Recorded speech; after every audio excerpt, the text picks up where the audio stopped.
কলকাতা তার প্রথম ক্লাউডবার্স্টের ধাক্কা এখনও পুরোপুরি সামলে উঠতে পারেনি। এখনও বেশ কিছু জায়গায় জল জমে রয়েছে। অজয়নগর এবং অন্যান্য বেশ কিছু দক্ষিণ কলকাতার জায়গায় জল কিন্তু এখনও জমে রয়েছে। সেটা এখনও ধাক্কা সামলানোর চেষ্টা হচ্ছে। রাস্তাঘাটের অবস্থা বেশ খারাপ। বহু জায়গায় নতুন করে ফাটল দেখা দিয়েছে, খানাখন্দ বেরিয়ে পড়েছে। এরই মধ্যে কিন্তু আরও খারাপ খবর, পুজোর মধ্যে যারা ঠাকুর দেখবেন আমরা সবাই, আমাদের সবার জন্যই খারাপ খবর। সেটা হচ্ছে যে গতকাল অর্থাৎ বৃহস্পতিবারে আরও একটা কিন্তু নিম্নচাপের সৃষ্টি হয়েছে বঙ্গোপসাগরে। সেটা বিকেল 5:30টার সময় উত্তর পূর্ব বঙ্গোপসাগরে নিম্নচাপটা সৃষ্টি হয়েছে।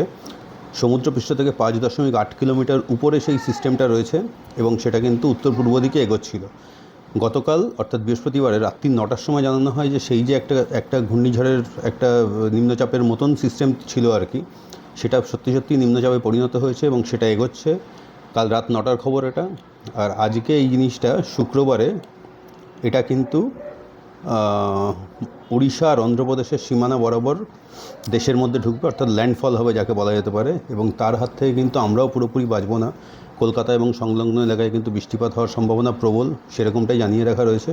এমনিও এখন আবহাওয়া দপ্তর থেকে যা পূর্বাভাস দেওয়া হয় বেশিরভাগই কিন্তু মেলে, আগের মতন নয়। এখন সিস্টেমও অনেক উন্নত, টেকনোলজিক্যাল অনেক ডেভেলপমেন্ট হয়েছে, যার ফলে অনেকটাই নিখুঁতভাবে প্রেডিক্ট করা যাচ্ছে। সুতরাং একটা বিপদ কিন্তু থেকেই যাচ্ছে। আজকে চতুর্থী, কাল পঞ্চমী, কাল থেকে মোটামুটি বৃষ্টিপাত শুরু হতে পারে। তারপরে তো যেটা বলা হচ্ছে দশমী পর্যন্ত নাকি বৃষ্টিপাত চলবে। তো যারা পুজো দেখবে, দর্শনার্থী আনন্দ করতে বেরোবে, যারা বন্ধুবান্ধব ফ্যামিলির সঙ্গে, সবার জন্যই খুব খারাপ এই খবরটা। তাই যেই বেরোবেন ছাতা অবশ্যই সঙ্গে রাখবেন। এমনিও পরিবেশ এখন এই মুহূর্তে আবহাওয়া যেটা হয়ে রয়েছে খুব আনপ্রেডিক্টেবল। একদম সকালবেলা দেখছিলাম কড়া রোদ, কালকেও কড়া রোদ দেখেছি, হঠাৎ করে রাতের দিকে একটা বৃষ্টি হয়ে গেল। এখন কড়া রোদ, মাঝে মাঝে আবার আকাশে মেঘ রয়েছে, ছায়া হয়ে যাচ্ছে মাঝে মাঝে। সব মিলিয়ে ওয়েদার কিন্তু ভীষণ আনপ্রেডিক্টেবল। ছাতা লাগবেই, হয় রোদ থেকে বাঁচতে আর নইলে বৃষ্টি থেকে বাঁচতে। ওটা নিয়ে বেরোবেন, এটাই বলার। আর রাস্তাঘাটে চলাফেরা করবেন সাবধানে। কোথাও যদি জল জমা থাকে অবশ্যই সেখান দিয়ে যতদূর সম্ভব না যাওয়ার চেষ্টা করবেন, তার কারণ কতগুলো মর্মান্তিক মৃত্যু ঘটে গেছে, সেই শোক এখনও কিন্তু পুরোপুরি কাটিয়ে ওঠা যায়নি। এটাই এই রিপোর্টে বলার।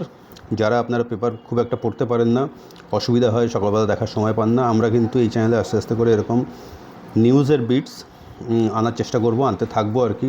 কখনও শর্টে যেটা নিয়ে একটু বেশি কথা বলার দরকার সেটা হচ্ছে আপনার লং ভিডিও ফরম্যাটে আসবে। সাবস্ক্রাইব করে বেল বাটনটা প্রেস করে দেবেন। ইম্পর্ট্যান্ট খবর মোটামুটি প্রতিদিন চলে আসবে। যেহেতু আমি অন্য পেশায় আছি সেই জন্য হয়তো সব খবরই আনতে পারবো না, বাট চেষ্টা সেটাই থাকবে।